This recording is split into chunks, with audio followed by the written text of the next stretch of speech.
King cobra हा सर्वात खतरनाक सापांपैकी एक म्हणून ओळखला जातो, कारण एका दंशात तो इतकं विष ओकतो की काही मिनिटात माणसाचा मृत्यू होऊ शकतो.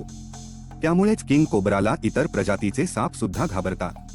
पण विचार करा, सापांचा हा राजा जर अचानक तुमच्या समोर आला तर तुम्ही काय कराल? होय, असाच काहीसा प्रकार घडला आहे.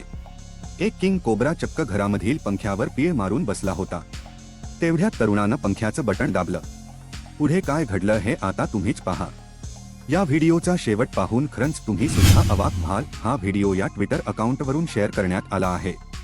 या व्हिडिओमध्ये तुम्ही एका भल्या मोठ्या किंग कोब्राला पाहू शकता. पंख्याची पाती फिरू लागताच या कोब्रानं एका पातीला घट्ट पीळ घातला आणि फणा काढून तो खाली पाहू लागला.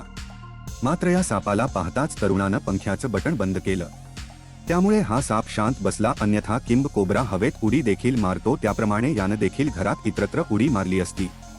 हा व्हिडिओ या इंस्टाग्राम पेजवरून शेअर करण्यात आला आहे. हा व्हिडिओ पाहून अनेकांनी आश्चर्य व्यक्त केलं असून त्या सापाला कसं पकडलं याबाबत चिंता व्यक्त केली आहे. असो, तुम्हाला काय वाटतं, या सापाला कशा पद्धतीनं पकडलं असेल? आपल्या प्रतिक्रिया आम्हाला नक्की द्या.